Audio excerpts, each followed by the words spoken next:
y'all. Today, or for this video, we're going to look at the Unit 4 project. As with all 4 projects, please make sure this work represents what you did and not someone else's work. Okay, so our first task is to create a sample. And as you may recall from Unit 4, come on now, pens, Unit 4.5, there was a description of these 4 types of sampling methods. So you're going to go to the folder that contains the data, the project folder in JetNet, and you're going to open up the salaries data set. So this salary data is collected from the Mackinac Foundation, and it's actual salaries of employees at Jackson College, ordered from highest to largest with, of course, any identifying information removed from it. And your job is to collect a sample of size 25 from this. Right? That means there needs to be 25 data values in your sample. Now, there's a couple ways you can accomplish this. One way is to use a random number generator. So you type the equals and start typing random number, R-A-N-D, and I'm going to use random between.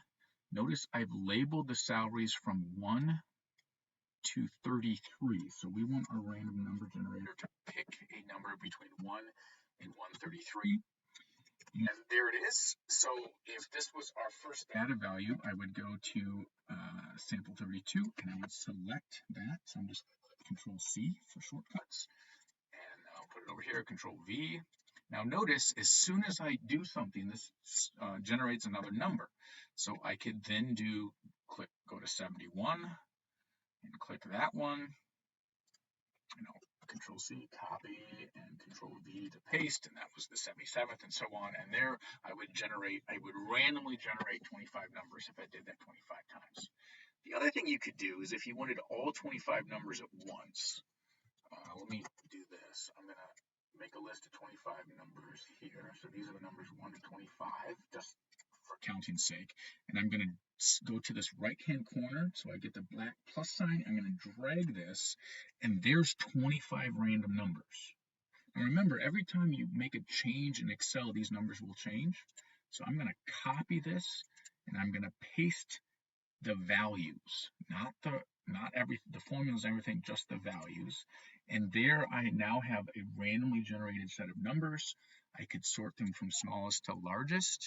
No, I don't want to expand the selection. And these would be my 25 numbers that I have to go pick from here. That's one way.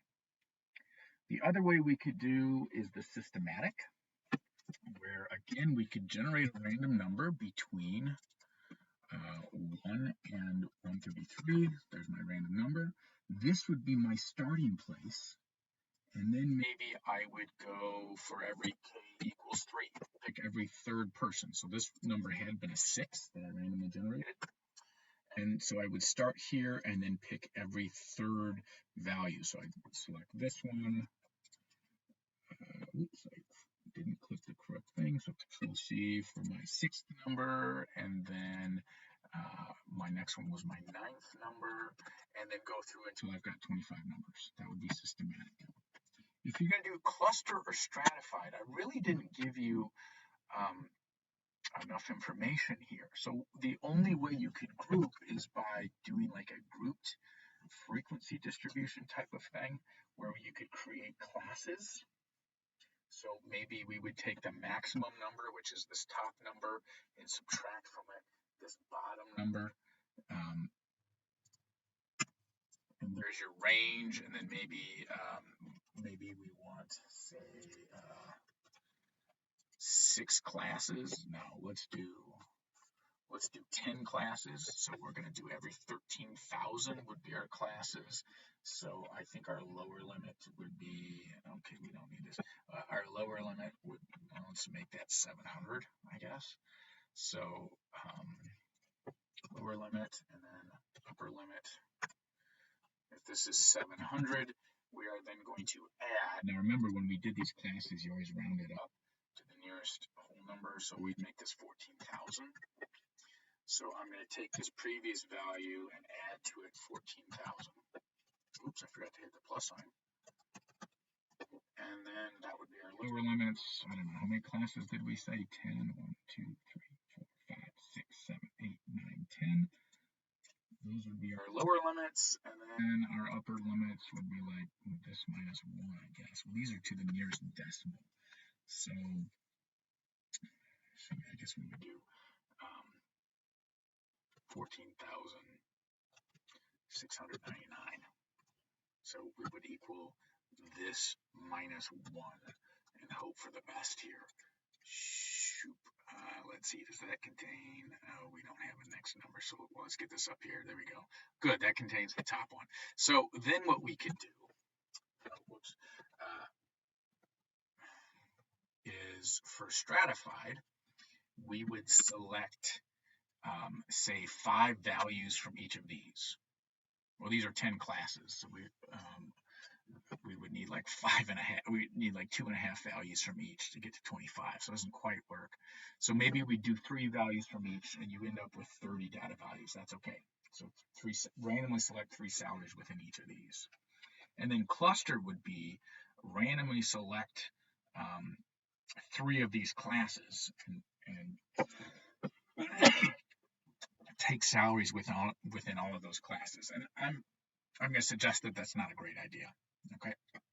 So that would be how you would get your sample for task 1. Different ways you could do that. You then have to calculate the mean, median, mid-range, and mode. Those are the different measures of average, and decide which is the best measure. Explain why. Then we're going to do range, standard deviation, coefficient of variation, and then which is the best of that. So I'm just going to grab some numbers here. Shoop. This is going to be my sample. It is not a good sample, right? I didn't randomly grab it, and they're all in the same place. And then to get the mean, you would do equal, start typing average, select that one, select all those values. This would be the mean of your data set. Median, this is a little easier, I think, than Desmos. You're just going to hit equal, type median. Data set, mode, equal, type mode. Select the multi one just because there might be multiple modes. If it says NA, it means there's none. And then mid-range is the maximum minus the minimum. Since I've got these in order, I'm sorry, the maximum plus the minimum divided by 2. Since I have these in order, I'm picking the top number, the bottom number. You need parentheses here around that sum. And then divide by 2. That would be my mid-range for my sample.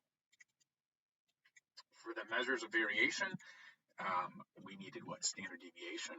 I'll do stdev. Since this is a sample, I'm going to start typing stdev, and I'm going to use the .s for the sample. For the range, that's the maximum minus the minimum. Notice that was really close to the mid-range. And then the coefficient of variation. Remember, that's the mean, or that's the standard deviation divided by the mean. So I'm just selecting those values by hitting equal. Let's make sure, have I shown you how to calculate all of them? Yep, that's all of them. But then you just decide what's up with each of those. For task 2, you're repeating what you just did here. You're calculating all the measures of average and all the measures of variation. Oops, wrong data set.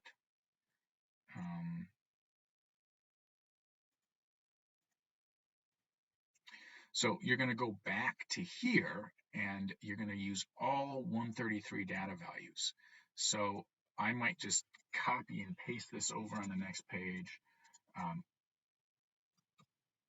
I didn't hit Control C. So Control V over here, and then you have to find all of these. So you would do the same thing you were doing, hit equals average, and select all 133 data values. Okay, so you're going to repeat that for all 5 of these. For whatever reason, this did not save correctly mid-range. All right, and then what I want you to do is look at your sample values, so your average and your measures of average, measures of variation, and just talk about how close are these? Why are they different? Why might you use the sample value versus the population? All right, and then finally, you're going to calculate the mean and standard deviation of the milk data for task 4. So you're just repeating what you just did there. The milk data I have, this is like where I got it. I downloaded it from some government website or something. And I took all of these data values in here and I put them in a column. And then you're just going to type equals average. Shoop, select the whole thing. I'll just do the first 3. I don't want to give away the answer. And then standard deviation. Now, the question is, should this be a population or a sample? Let's think. We're going to treat this as a population, right? We're going to assume these are all the data values. So you would select the population one again, select all of them. There you go. You've got your mean, your standard deviation. So then I said, assume the data are normal distribution. Use the empirical rule to draw the normal distribution. This is probably going to be best done by hand, because what you're having to do. Let me get here into a web page. Blank normal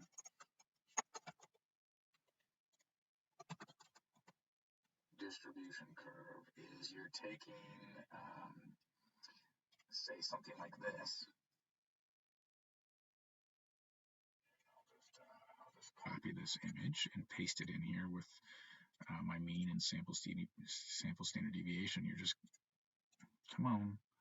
Wait, did it paste?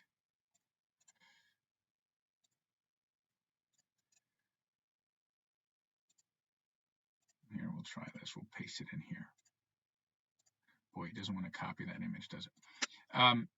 Whatever, you're just taking one of these images and you're filling in the actual values for the mean and standard deviation along the x-axis. So you should have all 7 of these.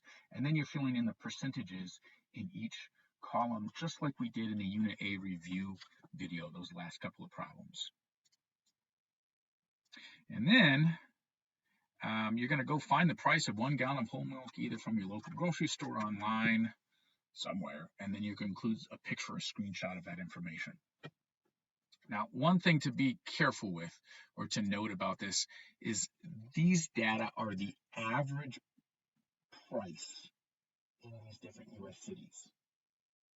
So when you go out and find the cost of 1 gallon of whole milk at your local thing, it is not really the same data values that you have here, right? So it's going to be what I'm asking you to do here to calculate the z-score isn't really appropriate, because a single gallon of milk, the cost of a single gallon of milk at, say, your local Target is not the same thing as the average cost of 1 gallon of whole milk for all stores, say, in Jackson, if you got it in Jackson, Michigan. Do it anyways, all right? I'm testing that you know how to use the z-score, how to calculate it, and then you're going to interpret it.